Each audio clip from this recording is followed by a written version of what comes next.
Okay, so I became a part-time indie author while keeping my full-time tech job last year. So after one whole year, after publishing two novels, one obviously with New Degree Press, a hybrid publisher, so had the awesome privilege of publishing with them.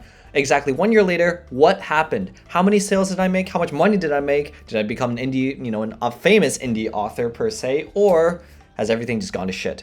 What money did I waste? Let's begin and dive right into it. And the first and foremost answer I want to give is obviously I did not break even. Are you kidding me? Like 95% of all indie authors, not just, I'm pretty sure even just authors in general, but it's in the case of indie authors especially, most people, if not all, are not going to break even. Some people probably can publish online, like on Medium, on platforms such as Medium, and even newsletter platforms like Substack, and make more money off of monetizing their content and stuff and joining, the paid membership program on Medium, instead of trying to sell their books on Amazon and, Kobo and all that sort of stuff.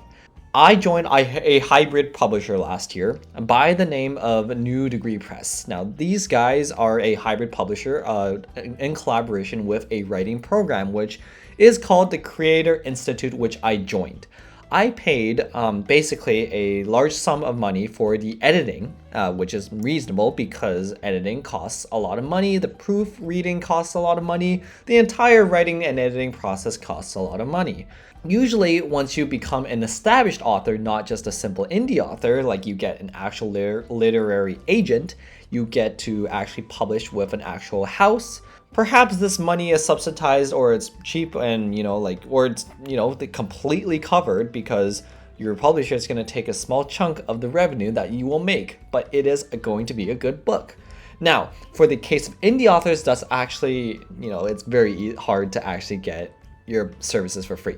Let's be honest. So with Creator Institute, obviously, I still have to pay this money because I was a complete newbie when it comes to writing. I've never written any piece of fiction since I would say high school, and now I'm 24. So it's been 6 or 7 years since I actually tried to write fiction and tried to publish it on any platform. Now, when we dive into the idea of actually printing that stuff out, of course it's going to cost me more money. Now, as a hybrid publisher, it's usually a scam if you're asked basically to pay the money up front for printing costs and all that sort of stuff. You usually want to find a traditional publisher and a literary agent that will do it all for you for free and sign a contract for you as long as you follow the rules. In the case with hybrid publishers and some other publishers these days, sometimes you don't have to pay the money up front, but you have to raise money yourself through platforms such as Indiegogo and Kickstarter and other, sort of startup-based fundraising companies and platforms. And that's what I did with Indiegogo. Now, this was a success. I didn't raise enough money. Now comes the idea of how much did I actually make when I started selling my books, and how famous did I actually become?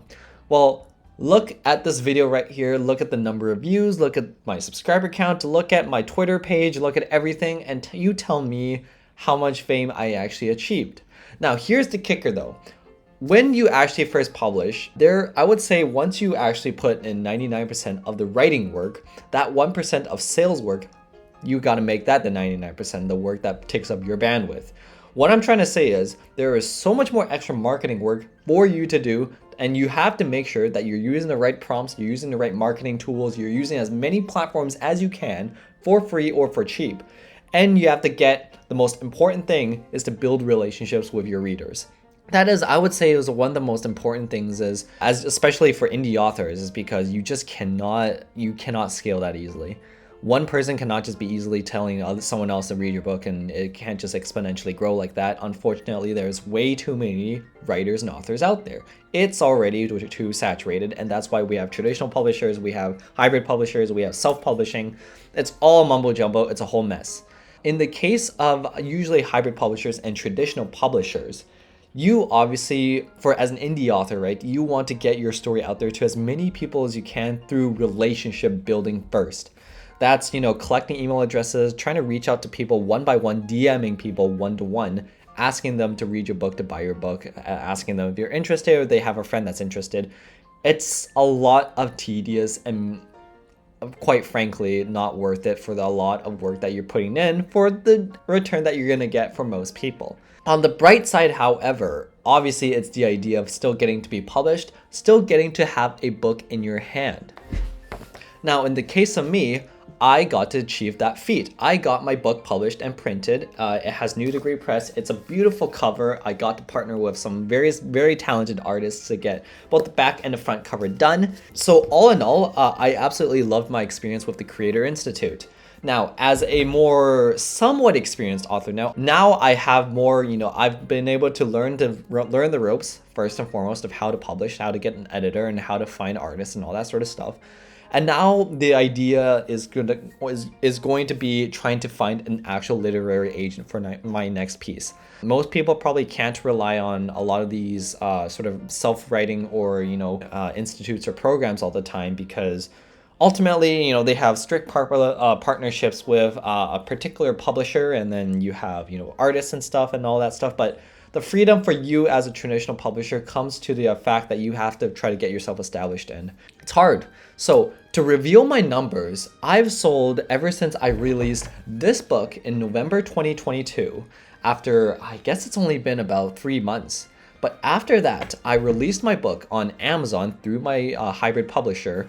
And thanks to my hybrid publisher, I got to release this on Ingram Spark, which has relationships with Target, obviously Amazon, and a few other retailers such as Indigo in Canada and Barnes & Noble in the US. All in all, when we aggregated it up together, I achieved 115 sales. 115. Of all the sales that I achieved on Amazon, I sold this book for $14 US. The profit I actually got after Amazon cut their portion of the cost, I only got, I think, like only $4, $4 something dollars. That's it. Quite depressing. $4 times 100. Yay, $400 for selling over 100 books.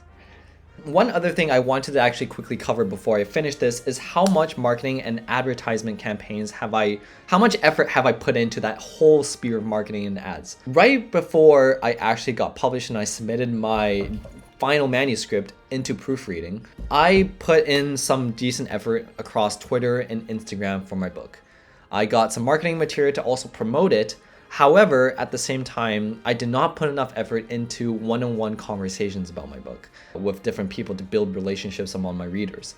Instead, I just, as I kind of mentioned before, I mass marketed my stuff, which obviously doesn't work for many people, if not all. Obviously, that's a big regret on my side. So in the future, obviously, I'll try to focus more on the one-on-one relationship building with my readers. I ran a few advertising campaigns on Amazon because I wanted to take a look and see, is it worth it, obviously. And let me tell you this, out of the 115 sales I've achieved on Amazon, none of them were through the ad campaign. I've made $0 off of all my ad campaigns. Granted that my budget for the ad campaigns weren't exactly in the 4 or 5 digits, it was in the 3 digits. It was not that much. So I would say maybe perhaps it's because of that. However, I did get so many impressions, yet I did not get a single dollar or dime off of any sale. So maybe perhaps that's just my circumstance and my case scenario, and I'm just not good at marketing my stuff, or my content didn't seem appealing. But that's kind of my experience, and I'm obviously happy to kind of share that in this video. So from my experience so far, and the major takeaway I have, and the reason why I'm making this video, is because I feel that one of the most important things that people neglect is trying to mass market themselves. They're trying to establish these marketing tools. They're trying to run ad campaigns on Amazon or something like that, and they're trying to get as many impressions as possible to random strangers who may or may not like your genre or even your piece of work or your theme, and trying to see if it works from there. And usually 99.99999% of the time it does not. What usually does work is obviously just trying to get your books through mutual connections or friends, close friends or family members who will obviously give you feedback and buy your work. Now, is that sustainable and scalable in a long-term growth setting? Very, very minuscule, although obviously not impossible. Now, the thing to keep in mind, in my opinion, and as the main takeaway, is you want to actually focus on your reader base. How many people are reading your books? How many people know your name? If getting your friends and family members to take a look and getting them to recognize your writing and etc., is the way to go, which seems to be the way to go for some indie authors, then I absolutely recommend it. There are other obvious ways, such as, for example, publishing for free on Wattpad and other reading publishing platforms. Now, obviously, your time is being heavily spent on creating this piece of work, so trying to get your stuff pushed out for free all the time doesn't exactly seem lucrative. However, I think that path at least allows me to get easy feedback for myself, and at times, at least it actually lets me put my name out there. Making my content for free, because of so much content these days on the internet that's for free, makes it easier for me to compete. Now, when it comes to actually publishing and getting your books printed and into the retail stores, that's when you might have to either find a literary agent, obviously try to go for various different publishing houses that are not scams, obviously also try to get yourself self-published or find partnerships with various different indie bookstores as well. All in all, I think I learned a big lesson from the past few months that I've been published. As much as I feel like I made some money off of this book for selling it for $14 US, or about I think 18 Canadian dollars. I got the most readers off of my second book, a web novel called Corruptions Are Best Exposed in the Autumn, and I got that because I published it for free on Wattpad, Honeyfeed, Tapaz, VoiceMe, and one or two other just free reading platforms for usually web novels, light novels, and other sort of stuff like that. And I think in total I got about maybe 3,000 or 4,000 at least readers across all platforms taking a look at my book, and some people even DM'd me or messaged me telling me their feedback of what they liked and what they disliked and all that sort of stuff. It's much more easier to actually get that information, in my opinion, obviously if you get it for free. Now, in the future, I feel like I will probably go down most of my path into free publishing. Continuously publishing more, spitting out more and more content on these free platforms, while simultaneously trying to get a literary agent so I can still continue that traditional publishing path. The one kicker for me, at least, is that this is not my full-time gig. I would be completely broke on the streets if I was trying to do this. I still have a full-time job that I'm keeping and investing some of the money I earn from there into obviously my writing and my time getting it polished up and edited. So that's why I have the privilege to be able to do this. Now, for those who want to become full-time authors, look, there's a highly likely chance you might have to diversify your income streams. You can't just be relying on all your sales all the time, especially when you're a newbie like me, for example, or you're an indie author.